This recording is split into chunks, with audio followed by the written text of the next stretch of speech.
سلام خانم، خسته نباشین. سلام خانم، خسته نباشین. سلام، خوش حال شما اومدی. خوبه؟ سلامتی، قربون شما، ممنونم.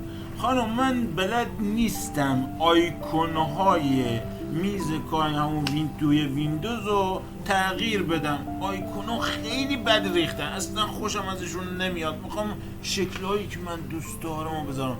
اصلا میشه این کارو کرد داخل ویندوز؟ چرا که نمیشه؟ ای دست در نکن، اگه میشه به ما آموزش بده بیزن. اوله که توضیح بدم باید آیکون ها اصلی و اولش باید توضیح بدم. خب میدونی آیکون ها اصلی اصلا چیه؟ نه خب همشو یه دفعه‌ای به من توضیح به من، هوشم خیلی قوی، زود یاد میگیره. ببین آیکون ها اصلی به مای کامپیوتر و سلز بالا میگن، چیزایی که اول توی ویندوز میان آیکون های اصلی بهشون میگن، روی میز کارمون هستن.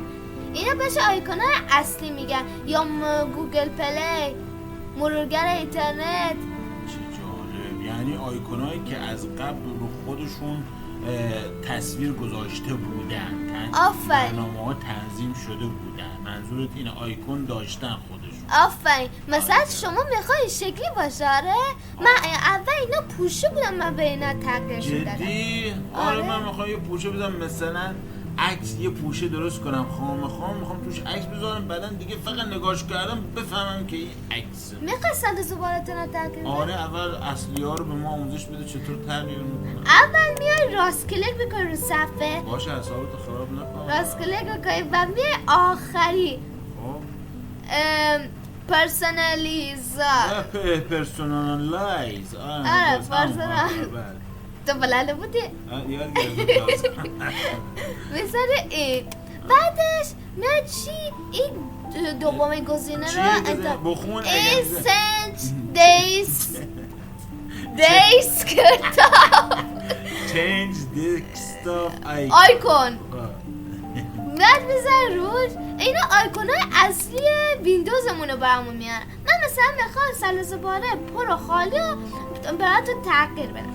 خب من اول چه جالب، یعنی وقتی پر باشه یه شکل باشه، وقتی خالی هم یه شکل باشه. آفرین. چه جالب. مثلا پرش رو من اول انجام میدم، ای جان. میرم این گزینه روش کلیک کنم، بعد اینو گزینه میزنم. وقتی گزینه زدم میام اینجا مثلا این انتخاب. شما میتونید آیکون داشته با از این سایت هایی که زیر همین سایت میزه، همین فیلم آره زیر ویدیو میزنه، میتونید برید داخله. میتونید تا سایت ها ببینین و ازش دانلود کنید استفاده. من الان مثلا اشتباه رو براش انتخاب میکنم چون که پره یعنی بده دیگه. بعد اشتباه اوکی میکنم، حتما اوکی کنیم. بعد الان خالیش انتخاب همون کار میکنم. خانم اشتباه منظور همون ضربه دار قرمز دیگه، خطر. آره. یعنی پر.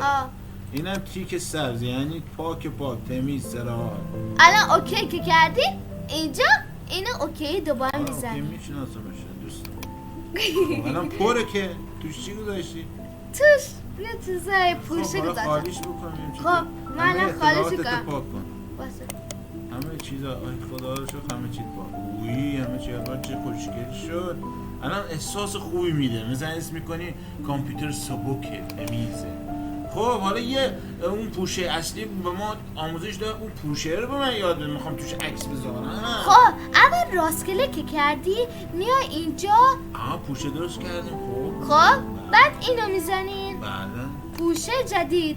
بعدش اسمشو تغییر میدی. مثلا من میخوام داخلش عکساشو بذارم. چی میخوای بذاری؟ مثلا عکس‌های نادرایتی. نادرایتی میشناسمش، آدم خیلی خوبه. تامر رو میشناسی؟ خب داخل مثلا میخواد تغییر شدن چیکار میکنیم؟ کلیک میکنیم و راست کلیک. راست کلیک. بعدش پروپرتیز. ای جان خیلی خوب گفتی. بعدش که زدیم اینجا حتی میتونی از اینجا نه گزینه آخرش رو بگو. گزینه آخری هم میزنیم. خب اسمش چیه؟ برام بخونش. کاستومایز. چه؟ کاستومایز از کجا بلدی؟ یعنی ویرایش دستی. حالا اینطور معنی نمیدونم، یکی بهم گفت. بعدش اینو میزنیم. این چیه؟ چنج آیکون. خب آیکون. بعدش مثلا میخواد چیکار با گفته عکس‌ها نداره، پس من شکل عکس انتخاب میکنم. عکس مثلا عکس چی شه؟ شکل عکس دوربین عکاسی مثلا گوش اینا این انتخاب کن. میشه؟ آره چه جالب بزنید چه خوب بعدش رو توی عکسات هم بذاری توش خیلی کن خوب بذاری. شد خانم خیلی من برم با کامپیوتر خودم تمرین بکنم خیلی خوبه خانم به غیر از این آیکونایی که گذاشتی نشونمون به اون دادی میشه ما خودمونم آیکون دانلود بکنیم دیگه ها آره گفتی من دیگه، ها؟ زیر همین ویدیو گذاشتم میتونیم لینکاشو میذاریم آره. بعد ما از اون لینکا رفتیم اون آیکونی که خواستیم دانلود میکنیم چیکار باید بکنیم بعدش؟ دانلود کردی با همون کاری که گفتم وقتی میری میذاریم اینجا تو حافظه آفرین. کامپیوتر حافظه کامپیوتر حتما اینجا باید توجه کنی EXE باشه یا DLL باشه یا آیکو باشه